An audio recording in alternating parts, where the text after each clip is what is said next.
Material de divulgação, cultura surda e Libras no Polo Panambi. Empreendedorismo, criatividade, inovação e responsabilidade social. Nome Maciel Filvor. RU 32 36 45 7. Polo Panambi, Rio Grande do Sul. Trajetória histórica. A língua de sinais no mundo. A trajetória dos surdos se desenvolve de acordo com como a sociedade evolui. Gradualmente ela deixa a ignorância e superstição. Com a consolidação do urbanismo e o surgimento dos Estados-nações no período moderno, ocorre a mudança na estrutura do ensino, antes preceptorial, individual, diante do desafio agora coletivo e social, ele se torna inclusivo e científico. Nesse contexto, surge e se solidifica a linguagem de sinais, como produto da transformação social que tem inerente a si a comunicação que não é estática, mas fluídica, de acordo com a necessidade.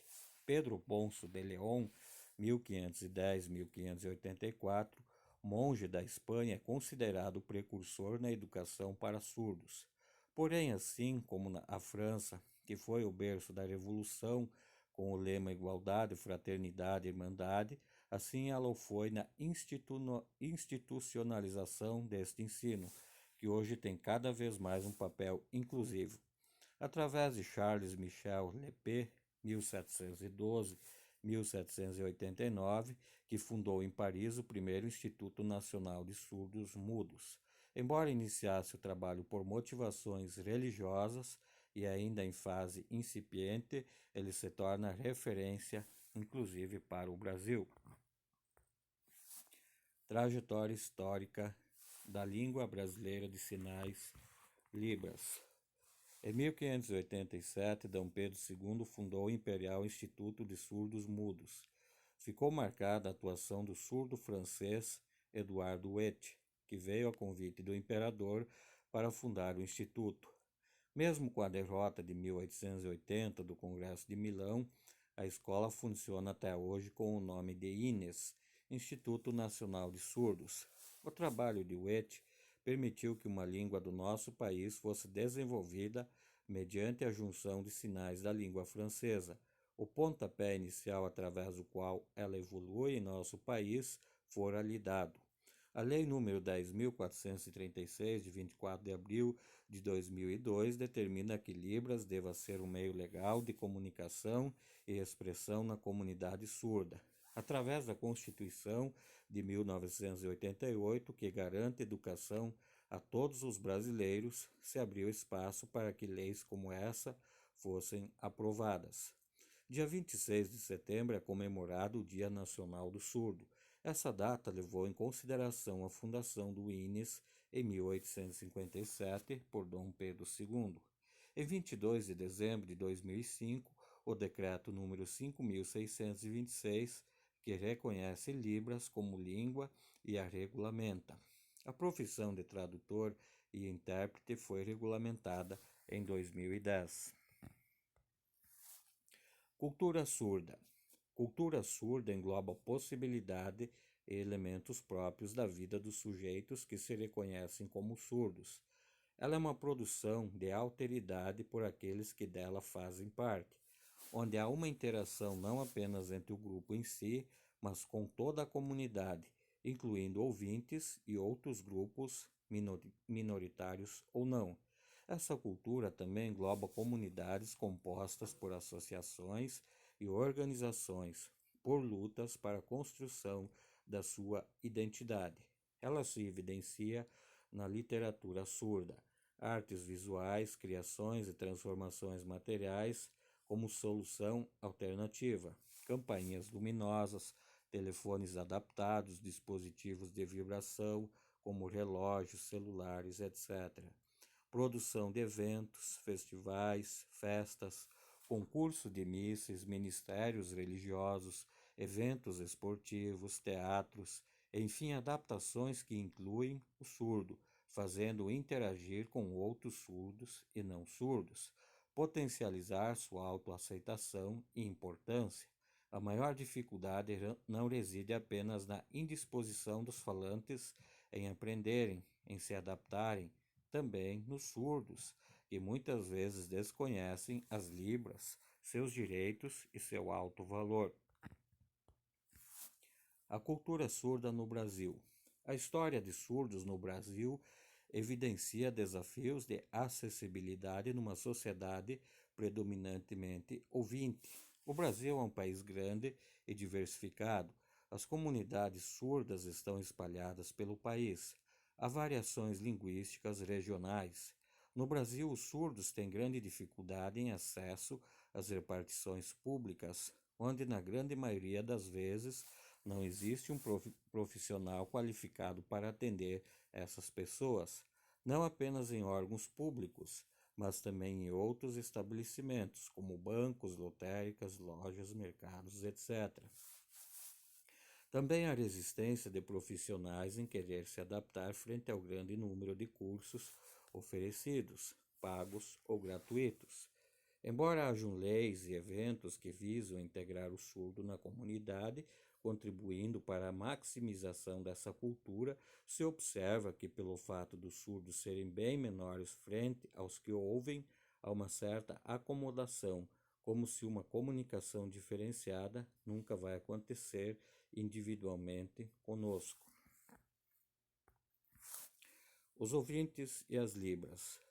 A tendência do surdo frente à necessidade de procurar um lugar ao sol tende em muitas situações a fazer ele se sentir impotente. Então a responsabilidade maior é daquele que por natureza já estão dotados do meio eficaz e mais amplo. Por se tratar de uma comunicação com dois aspectos diferenciados, um espaço virtual, outro oral e auditivo, requer que o ouvinte se sensibilize. Isso não significa que surdos sejam incompetentes ou inválidos. Tratá-los com paciência e consideração, não gritar, suprimir a voz. Nosso corpo todo se comunica, ter expressões faciais que condizem com aquilo que quer ser dito, ter expressões coerentes que condizem, que não subestimem. Por fim, a linguagem é uma ferramenta em construção. Sendo assim, creio que nunca saberemos tudo. Precisamos desenvolver nossa capacidade frente às necessidades alheias, fazendo uso de nós próprios para este fim, ou dos acessórios externos, como a tecnologia com seus derivados. Capacitação de ouvintes em Libras. A capacitação para os ouvintes está disponível e é facilitada para aqueles que desejam se aprimorar, com vistas a integrar e ser integrado. Cursos pagos ou grátis são ofertados, sejam presenciais ou EAD, com materiais diversos. Abaixo deixo alguns links. Praticando Libras, Maciel.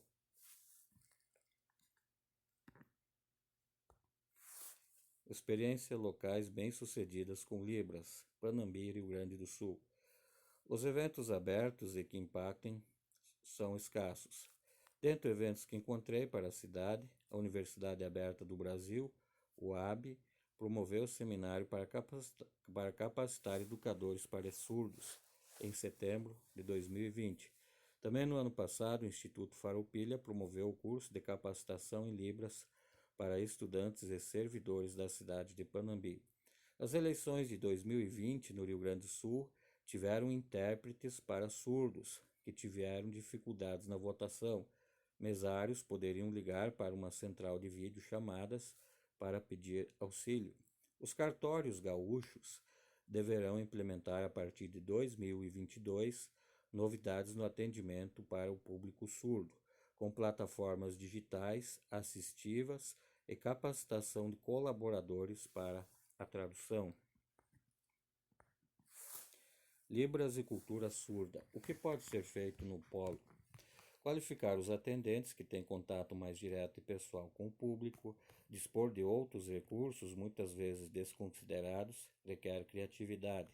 No entanto, como o contexto que produz a necessidade é muitas vezes único, especial, não é possível de se padronizar sempre. Nos grupos de WhatsApp, caso há pessoas surdas, colocar além do texto escrito vídeos visuais direcionados, não apenas a esse público, mas a todos. Promover eventos culturais, estampar o folder da sua marca em libras. Como a cultura surda é menor em impacto, em cidades médias e pequenas, o grande desafio é sempre manter o entusiasmo e não se atrofiar com uma prática não costumeira. Com base no slide anterior, que fala de uma central de vídeo chamadas de Libras usadas nas eleições do Rio Grande do Sul, implantar algo similar na Uninter, para que todos os polos tenham acesso a essa central que disponibilizaria um intérprete para auxiliar quando algum deles precisar. Então, aí estão as referências bibliográficas. Obrigado a todos que assistiram a esse vídeo. Deixe o seu joinha, compartilhe, deixe a sua opinião, deixe a sua participação e muito obrigado.